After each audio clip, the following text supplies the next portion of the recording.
Hello and welcome to the Blackwater podcast. I'm not on this episode, so I got to listen to this just like everyone else does. But for the other three, Vitor, Hugo, and Nick are talking about some of the most underrated modern black metal bands, which they love to do when I'm not here because that's what they like to talk about that I'm not that knowledgeable on. So, not much to say other than if you're a fan of black metal, this can be one for you. So enjoy the episode. Hello and welcome Hello. to episode something I don't remember of Blackwater podcast. Voted. We have a Can't even couple remember things on what the episode we're agenda doing now. today, but first of all, what have you guys been doing recently, if anything? Same old. Studying, hockey, Yeah. working.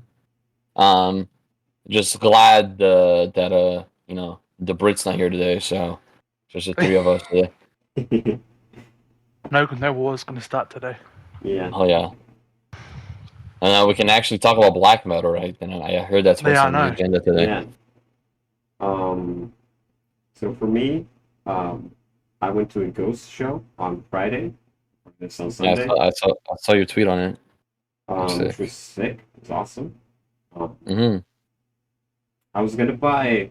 Me and my dad were gonna buy T-shirts, but they were $60 each for T-shirt. Yeah, 60 Bro. for that's kind of insane. So we just ordered them online instead today. Yeah, way better. How much are they online? Well, one T-shirt was going to cost 600 Swedish crown, which is about $60 at the show. And when we ordered them online, we got two T-shirts plus shipping for 613 Swedish crown. Oh, So so we like got- $30 each. Yeah. I think they were $28, and then the rest was shipping. Plus the shipping. Yeah. Just random. So we got That's a good deal. we got two T-shirts, just ordering them for the same price as buying one at the show. I mean, that's fair. Fuck spending that much. Yeah. It's like the creator show. The hats cost $50. Jesus. Nice. And the thing doesn't even fit my head. It's too fat. Well, I guess let's get into the main event of today's episode, which is we are each going to be going over three modern black metal albums that we think are underrated and we think that deserves more attention. So, I guess, Nick, you can start us off with your first pick. So, I've got...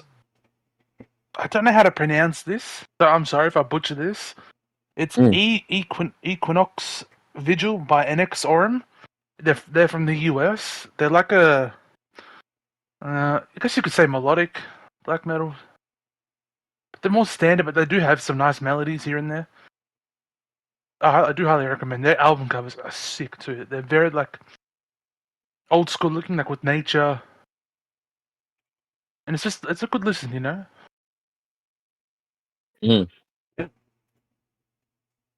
I hate that I included a US band. I have one as well. Don't worry. I need to keep my anti-US propaganda up. Don't worry, I have mine as well. All right, Vitor, what's your first pick? Well, my US pick, I'll start off with that one. And you like this one as well, Nick, so don't shit on the US. It's Battle Dagraph, the album Peak. Dark Dragons. Yep, Dark Dragons of the Cosmos Era. It's extremely underrated. They should have way more success than they have. And I think Dark Dragons of the Cosmos is the atmospheric black metal album for someone that's looking to get into it.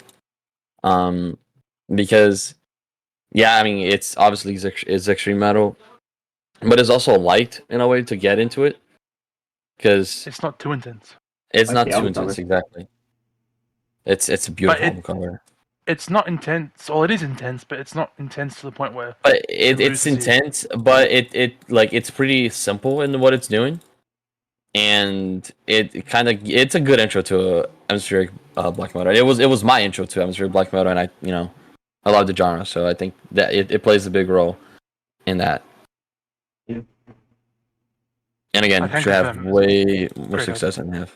Yeah, it's Yeah, phenomenal. they've only got like 600 monthly listeners. They really deserve more. They are very don't want to necessarily use the word underground, but they are, and they shouldn't be. It really shouldn't be. Like, they don't Although have in to black be, metal, it's, like, there's some of just the best I've heard. I know it's beautiful, and a lot of people refer to Battle Diagraph as budget Paisage River, but I think they're better than Paisage the River. I think Paisage is great, but it just goes to show they deserve way more credit. Yeah, I never heard them, so check them out. I definitely think you would like it. You definitely will not regret it, trust me. Yeah. So my first pick is from Let's hear it. an band from Denver, Colorado, in the United States of A. And it is a band called Wayfair. Yeah, I've heard Another of U.S. band. Yes, another U.S. band. No, We love the U.S. stop it no more. No, we don't. This Too many. album is their latest album, their 2023 album called American Gothic. Wayfair, they are very, very unique because they aren't just, regular black metal. They mix black metal with Gothic country, which sounds really weird, but it works very, very well. It's still weird, by the way, but it's great. Yeah, like it has this like atmosphere to it that is like, I don't know, it's just really fucking good. I only listened to it for the first time like a week ago or something. They're probably my favorite modern black metal band now. I think that could also just be though, because I'm just generally a sucker for like Western Gothic stuff. Like Blood Meridian is one of my favorite books of all time, and that's obviously Gothic country is very tied to Western Gothic, the literature version of that. But yeah, I think it's a super, super unique album, a very underrated album, and a very good album. And one thing I'll say is Wayfarer, they have the same band members as the band Stormkeep, if any of you know that band. Yeah, absolutely. I don't think so. And they have the same drummer as Blood Incantation as well, Isaac Falk. Oh, okay. Peak incantation. Yeah. I'm glad Brit's not here to dispute that. I've seen a little bit of Blood Incantation slander recently on my Twitter. Bunch of bums. And I don't know why. I don't know what it is with it. The moment a band starts getting a lot of praise, it seems like because they're a bunch of bums. They just spawn just to shit on it to say they're different. I'm not sure what happens, but it just does. They're just trying not to fit in, you know. I know exactly who you're talking about. Okay, at least you know. Okay. Well, yeah, there you go. Just want to get that out of the way. But yeah, so if you like Blood Incantation and if you like Stormkeep, Stormkeep? Yeah. Wayfarer. Oh, okay, yeah, I do know them. I thought you said a different band. Yeah. Yeah, Stormkeep. I know Stormkeep. They were the same drummer because the guy who's the drummer in Blood Incantation and Wayfarer, Isaac Falk, I'm pretty sure he's the guitarist and vocalist in Stormkeep. So I'm pretty sure no wonder they peak. Wayfarer and Stormkeep they don't have the same drummer. So there's one different member, I think, or something like that. But yeah. Great band. Not gonna lie, I would sacrifice you for another Stormkeep album. It's probably fucking coming soon, man. I'll sign below that. They released that Dungeon Synth EP in like 2023, so. Yeah, but I don't want a Dungeon Synth. I want fucking melodic black. I don't want that. No, Dungeon Synth is great. You gotta get some patience. We need more patience. Dungeon Synth's good, but not a whole project of it, you know? You need some fucking patience, man. You're speaking to the wrong person here. Oh. It's my turn now, yeah? Yeah. What's your second pick, Nick? So, I've got another US band. We're slacking here, guys. What? I've got The Timeless Ever Present by Vimeo. Or Vimeo. I don't know how to pronounce it. But that album cover is why I listen to it. It is fucking awesome looking. It's got like a green sword. That shit's melodic. It's the melodies, how do you pronounce the chord progressions. Or spell the band name? Vimeo. It's Vimur. So I think it's Vimeo or Vimeo. Oh, Vimur. Vimmer, yeah, all that. Just look at that album cover. That's peak. Sick. That's a cool fucking album cover, I won't lie. I found that band last week or during the week, and that shit is magic. Yeah. Alright, Vitor, what's your second pick? My second pick is a band from Iceland. Okay. Oh, Okay. look at that. Called Almyrkvi. I think that's how you pronounce it. How do you spell it? Almyrkvi.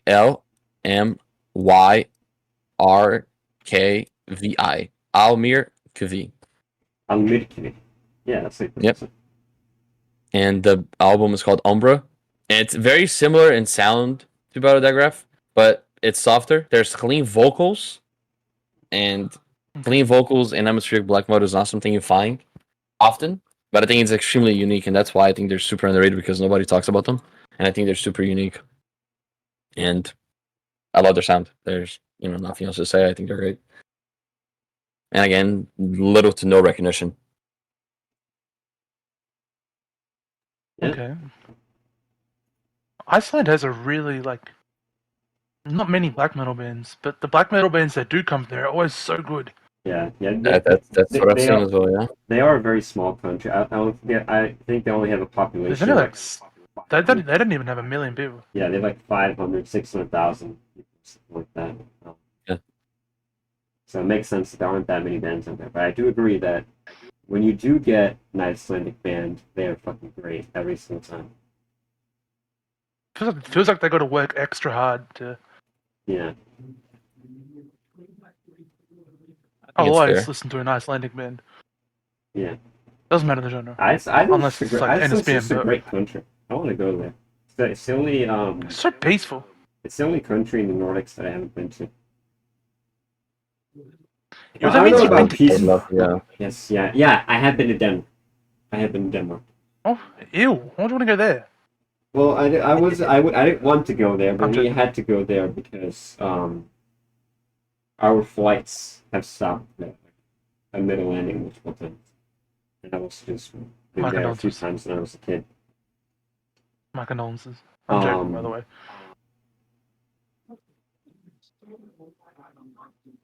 But yeah, so I guess I'll go on to my second pick now, which is a band that, if you know me, I've been talking about this band a lot. That is the band Panzerfaust from Ontario, Canada. Ah, yes. Peak. And Yes. I'm going to talk about their 2019 album, which is called Sons of Perdition Chapter 1, War Horrid War. I think Panzerfaust, they just have such an insanely unique sound that I really think is what really makes them one of the best in modern black metal. Because there's no other band that sounds like Panzerfaust. They sound super, super unique. It's hard to do that in black metal. Yeah, like black metal Very is one of those genres where it's kind of hard. Like, it's a very homogenized genre. But I think Panzerfaust do a really good job of putting forth this basically completely new and unique sound. Like, I really like the way that they use, like, it's kind of like atmospheric sludge metal influences, and they've got a lot of dissonance in the music. Yeah, you could argue the dissonant black metal sometimes. Also, just their melodies are also just done really uniquely. They're not just like, standard tremolo pick riffs. They do this bit of tapping. They do a lot of unique stuff that I think works really well. Another thing that I like about Panzerfaust is that they don't just have just blast beats and double bass drums throughout the entire song. They have a lot of rhythmic variety in the drums, and a lot of the times in their songs, it'll almost be like the drums are playing the leads, almost like drum solos, which I think is pretty cool. Like, they have moments where the drums are at the forefront, where you're mostly meant to be paying attention to the drums, which I think is really cool. There's not a lot of black metal bands. Like, most black metal bands, you just have blast beats and double bass drums, and that's it. So I really like they actually try to diversify the drum sound and not just fast drumming and then Sometimes forget about it. Sometimes to me they sound like a bit avant-garde as well. Yeah, definitely. They also have another thing I think they're cool is they have two vocalists. They don't just have one. And so when they kind of do, when you have that kind of dual vocal style where there's two vocalists both going at it, I think it adds another element to music that makes it even better.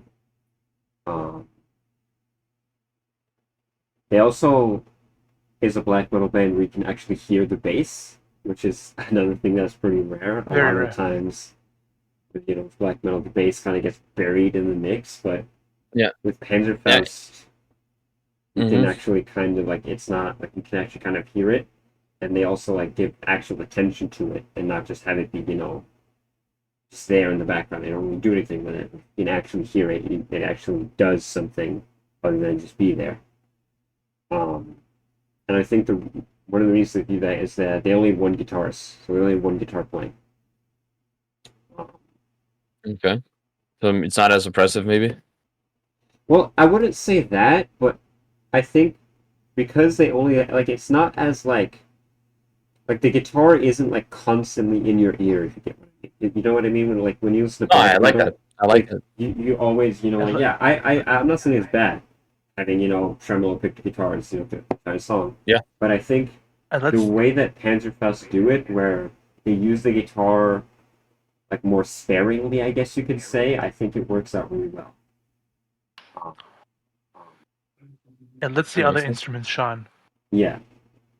Because I think with a lot of black metal, all the attention gets put on the guitars, and then the other instruments, they're just kind of there. Whereas with Panzerfaust, they let the other instruments actually do something, and not just other than just be there, which I like.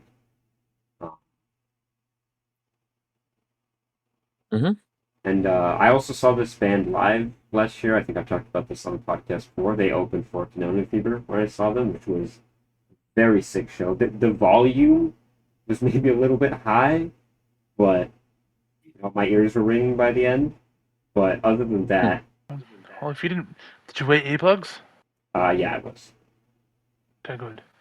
No, always wear earplugs to a concert, doesn't? Yes. If people call you a pussy, don't listen to them. You'd rather be able to hear in 50 years than not. Yeah. Yeah, no, because the volume of their show was way higher than what Canonian plays. I don't really know what happened there, but it was a great show. It's probably the best show that I've ever been to. It was a fucking phenomenal show. And yeah, I think that's probably all I have to say about that. Let Nick go over to your third and final pick. For my third and final pick, it's not a US band. I know it. It's actually a band from Russia. Ooh. They're called Abagorium. I've got the band and the album's called Foretaste of Justice by Abagorium. And they're from Russia. Which is... A lot of Russian black metal is I don't know how to put it. It doesn't have that same edge as a lot of other black metal. It just feels a lot different. I don't know, it sounds different. It doesn't hit the same. But this band, it does. They have that... I was going to say European sound, but Russia's in Europe, but... I mean, technically half of Russia is in Asia. It has that European, Germany, Sweden's, black metal sound. Yeah. The Scandinavian and Eastern Europe black metal sound. But, they're in Russia, and it's Well, Russia is Eastern Europe. Yeah, but I mean Germany, Poland... Germany is not Eastern... Shut up! Eastern Europe.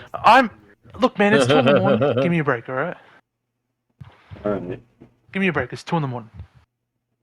I'm tired. Is this how you feel whenever we do a podcast? Yeah. But except it's 4 in the morning for me usually. Maybe we should start doing it this time of night. Yeah, maybe, but... Anyways, keep going. I'll keep going, hold on. Yeah. But, it's unique. It's a good... The album cover is peak, too. It's like a demon monster or something on the album cover. I'm not sure. But no, I do recommend. Yeah. All right, Vitor, your third and final pick. We headed into this episode looking for 2015 and up, right, considering modern black metal albums. But this album is, I'm gonna pick this album. It's not 2015, it's 2014. But I'll still consider it for two reasons. One, I fucking love this band, and two, they sound way more modern than 2014. And they're extremely underrated. I talk about it a lot on Twitter, and it's by the German band Dark Fortress, Venereal Dawn. Yeah, you Yes. turned about this band before. It's criminally underrated. I mean, they split. Like, I can't believe I'm never gonna watch these guys live. It's a crime, really. It's, to me, they're like one of the best to ever do it. Melodic black metal, black metal in general, and they have about 10K monthly listeners, I think, on Spotify. Like, these guys should be massive, but they're not, and I think it's a crime. Probably my all-time favorite vocalist is in this band, Morion. Dude's fucking phenomenal. But everything about this band, I'm a big fan of. So very unfortunate that they don't have as much recognition. I do love the Dark Fortress. Apparently, a Dark Fortress song was in Brutal Legend. Really? Yeah. That's fun. There's just something about German black metal that just hits so different compared to other countries. I don't know what it is. I think they just have a beautiful blend of aggression with melody, and that's what really gets me. That's how I like my black metal. Because I'll be honest, I can listen to in your face aggressive kind of black metal, but raw black metal. Yeah, I mean it can get tiring for me real quick. Like, I love me some Dark Throne, Yeah, it gets repetitive. Dark Throne's Norwegian, not German. No, I'm not talking about Germany. No. Oh, okay. I thought you were still talking about Germany. No, I'm talking about Germany. Just in general, like, I can listen to raw black metal, but it's not my favorite type of black metal. It's not my favorite either, but I still. Yeah, no, but I know that some black metal heads are gonna listen to me and think I'm a poser or some shit, and I don't care. I like my black metal how I like my black metal, and Dark Fortress is just, I did start off as a prog head, so I'm not naturally a black metal. I walked into black metal. I wasn't born in it, to say, right? So I do have my tendencies, and I think Dark Fortress have a beautiful blend of what I like. Yeah, me personally, U.S. and Canada are probably my favorite countries when it comes to black metal, and I think the main reason for that is because I think those are countries where there are the most bands who are like doing something new and aren't just doing, like, I love melodic black metal and whatnot, but it is nice when bands innovate a little bit and try something new, try something that isn't just melodic black metal for the 1 millionth time. And I think I see the most, at least from my experience, I see the most of that out of the US and Canada. Personally. Yeah. I just feel like absolutely. US black metal doesn't have that same edge. It doesn't have that same feeling. But they've been building it. I think they weren't. It's definitely better than modern, but like 90s, 2000s. No, absolutely not. But they're definitely gaining their space. Yeah, there's definitely better modern. But the early US black metal really very hit or miss. It doesn't have that same feeling. Yep. It just kind of feels forced, if that makes sense. Yeah. No, I agree.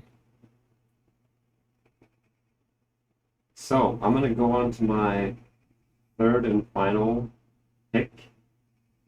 That is a melodic black metal album in 2023. It is called Veil of Death Rupture, and it is by a band called Asseground from the Netherlands. Netherlands. That's interesting. Yeah. So this was my album of the year. It has been replaced by Wayfarer now that I've heard their album. And this album, like, it doesn't like do anything like new, really like it is just melodic black metal, but it's melodic black metal done really, really, really well. Um, the riffs are good, the vocals are great, everything about it. It's just really, really well executed melodic black metal.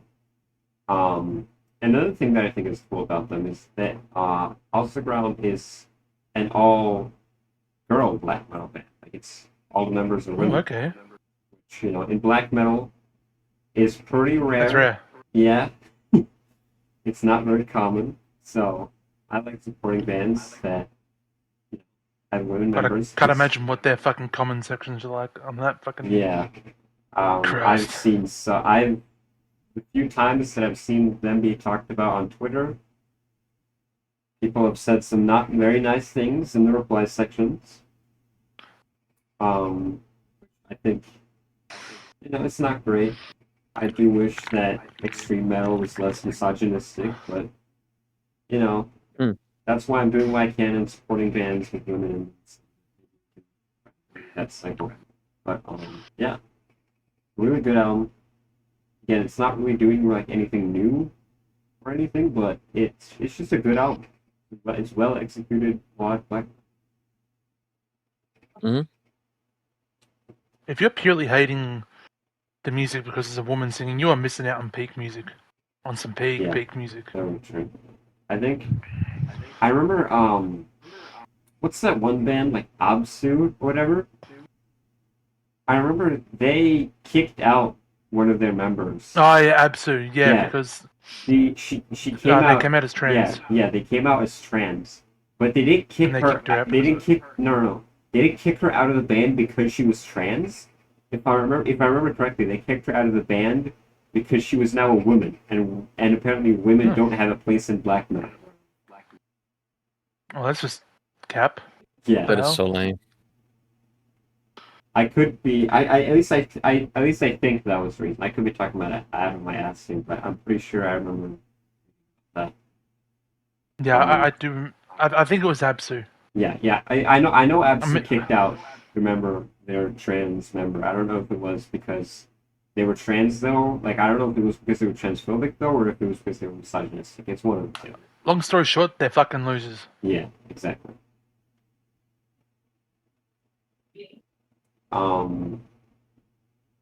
Well, with that, I guess it's time to move on to banger of a review coming.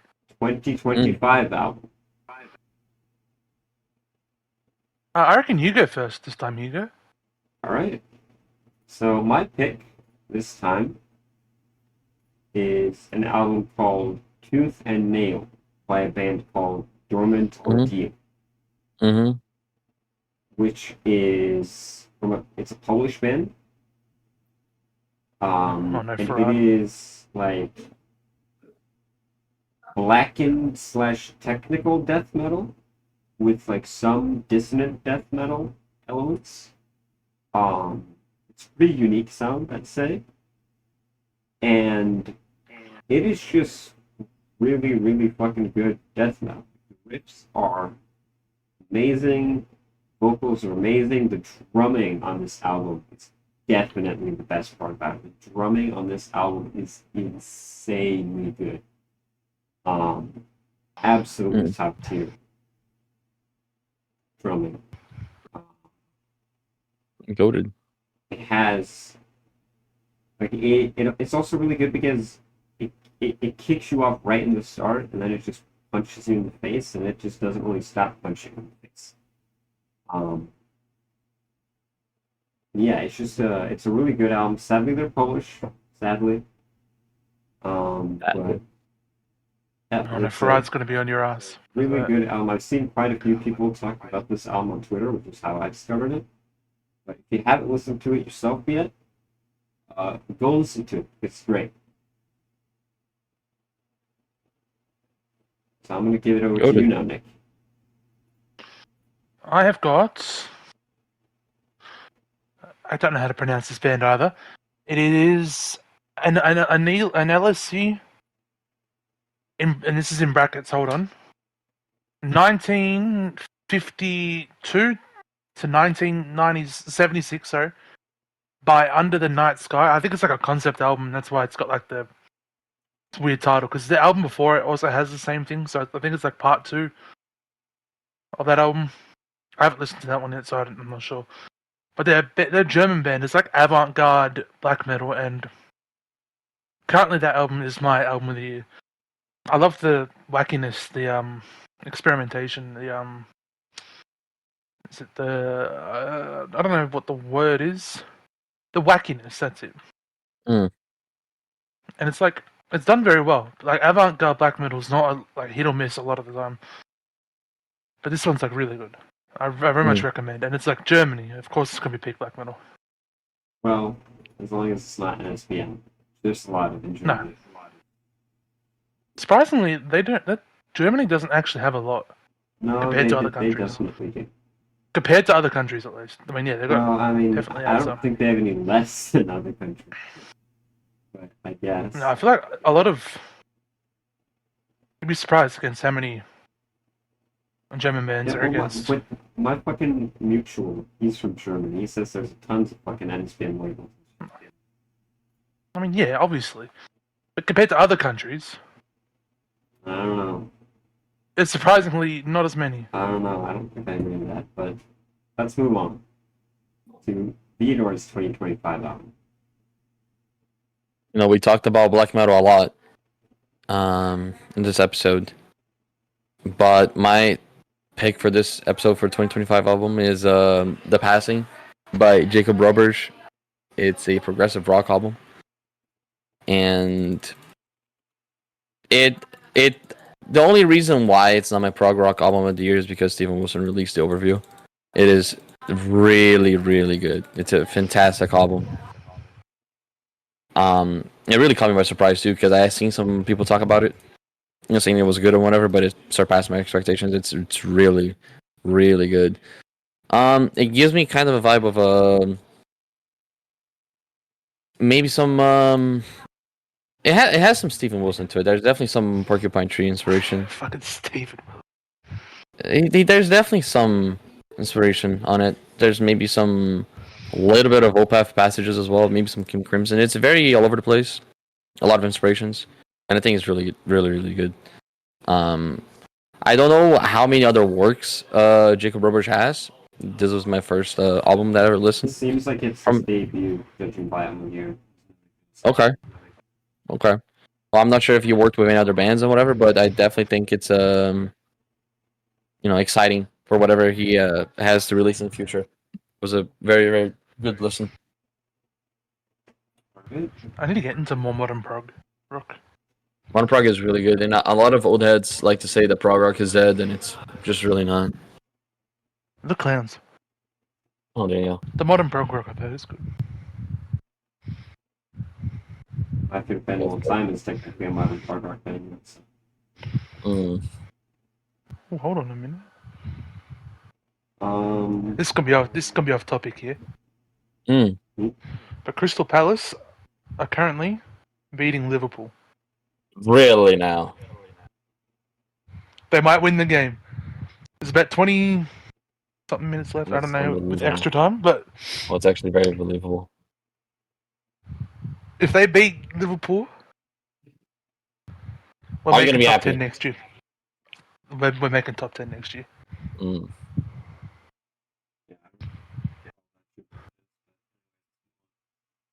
Sorry, off topic. I had to tell someone. So let's move on to the third and final topic of today's episode. It's been kind of a short one, but we do have a missing member. Let's move on to the final event of today, and that is we're going to be talking about my favorite album of all time, Storm of the Light Spain by Dissection. It is the album that got me into extreme metal and kind of got me more into metal in general. Like I liked metal before I heard Dissection, but I wasn't like a metalhead. It wasn't my favorite genre of music. But when I first listened to this album, my mind was just absolutely blown, and I just fell in love with extreme metal. And I think it's just like it has this just like evil sounding atmosphere to it that I think is really really good. Like it just sounds like it sounds like the fucking like it sounds like it's the Grim Reaper singing. I think the album cover contributes to that really well. So, the album cover is one of the best album covers of all time. It's so badass. Yeah, It's I just love iconic. the cover. I love Yeah, the cover The so much. definition of iconic. Yeah, it is extremely iconic. I mean, I had it as my profile picture for a very long time on Twitter and everywhere else. We made some funny photos of you with Yeah. that one. And I think it is probably Dissection's best album. I think that the Somberland is definitely close. Saying to Somberland is also really. I love the Summerlin. Love the They're Summerlin. both 10 out of 10s, but Storm Yeah. is just. I think Storm is a little bit more refined, a little bit more like focused, I guess you could say. And then obviously there's Rain Cows. We don't speak of that shit. Boy, slow down. It is, yeah, not very good. It is bland. It is boring. How did the same man that wrote Sumberland and Storm of the Lights Bane write that? He probably went crazy when he was in prison or something. Spoken on that John Pack. Let's be serious though. For real. Yeah. He's such a cunt. Should probably make a disclaimer that we do not support John as a person. We don't support Nazis in general. Very much separate the art from the artist kind of situation here. It's not obviously a very, very bad person. He's an extremely deplorable person. He did some very, very, very things. No, he was just a cunt. Yeah, and he was a mess. And he luckily killed himself. My God. Spoken Took on that himself back. out of the world. Yeah. So that's all I have to say about that. So I don't know what you guys speak. Well, we don't support Nazis in general. Yeah. We should also make a disclaimer with that. Yeah. No Nazis here. So Vito, what's your opinion on the song? I'm going to admit it took me about 3 listens for me to understand this album. It wasn't love at first sight, but it was definitely love at third sight, you know. Yeah, it didn't catch me at first, but when it caught me, and I often find myself going back to it. You know, you said a lot of the things I want to say already, and it's a phenomenal album. It's groundbreaking for the genre. It you know, blends death and black so well. Yeah. There's people who argue this is more of a death metal album than a black metal album. Yeah, I'm pretty sure John didn't think of it as black metal when he made it, but like if you listen to it, it's definitely black.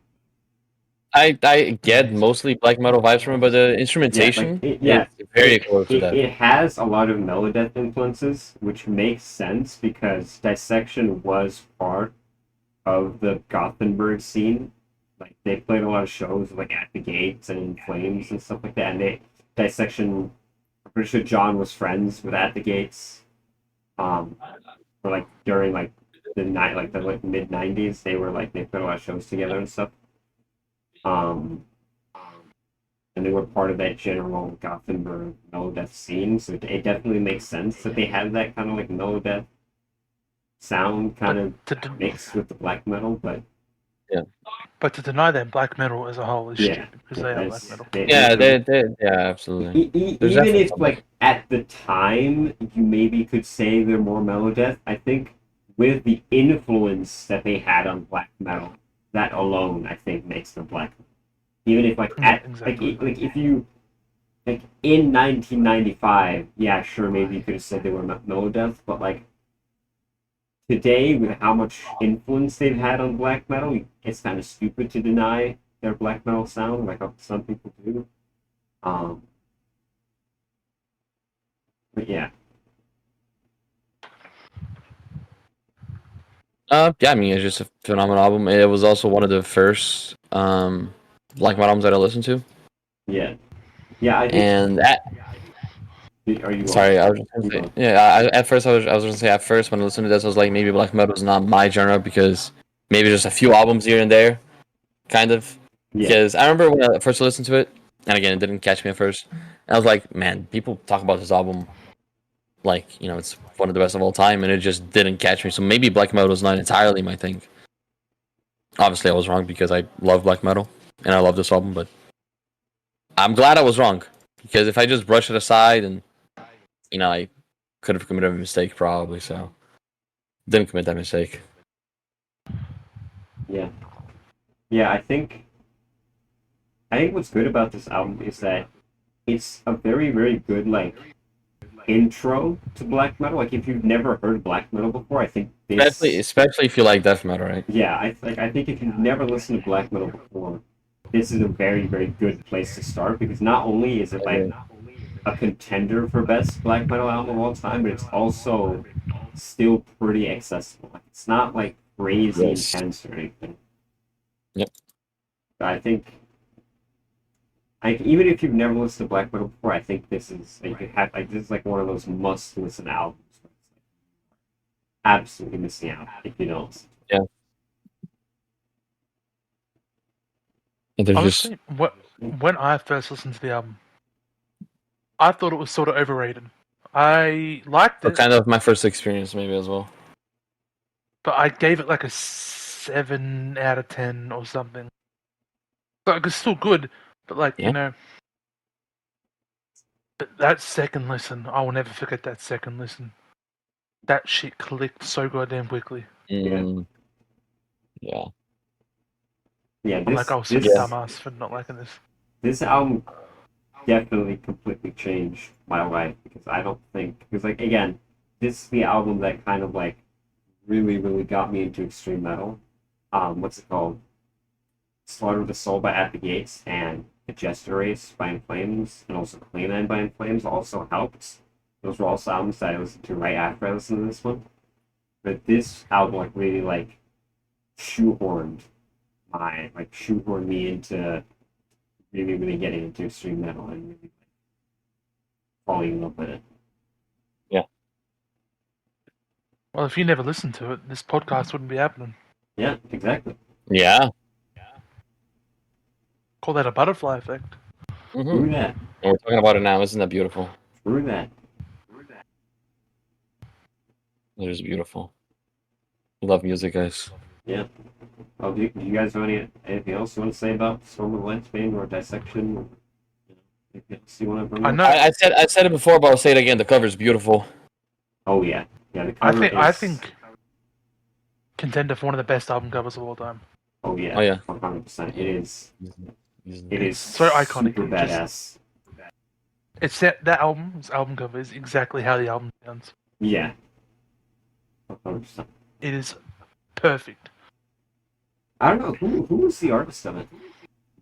I don't know, but whoever it was, Let me look it up. give them a gazillion I'm pretty dollars. sure They fucking I'm pretty deserve it. sure the guy who did that one did a bunch of like early black metal parts. Let me check. Let's see. Oh yeah, Necrolord. That's his name. Necrolord. Let me Pay him a see- gazillion dollars. Let me see what else he did.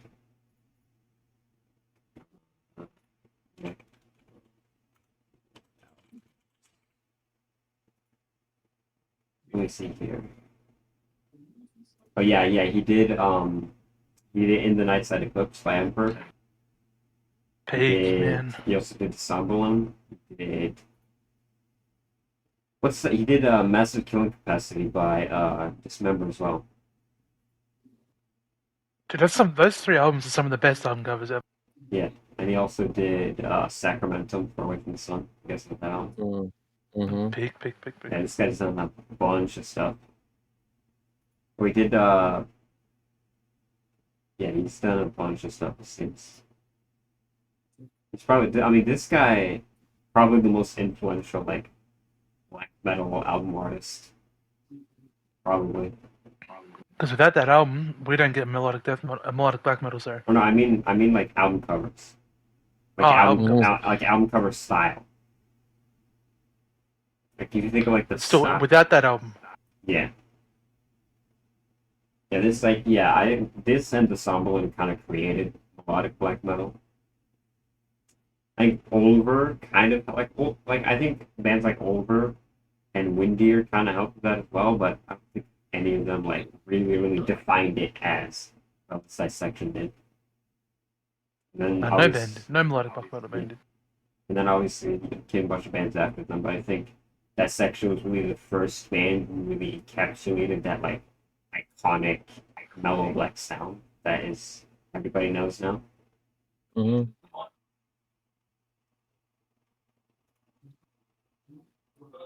So yeah, I mean, anybody have anything else they want to bring up? I want to talk about the drums on that album. Oh man, Oh yeah. who was the drummer on that album? Because fucking check. hell, man. Let me check. No, I never hear anyone talk about the drums. His name was Ole Elman.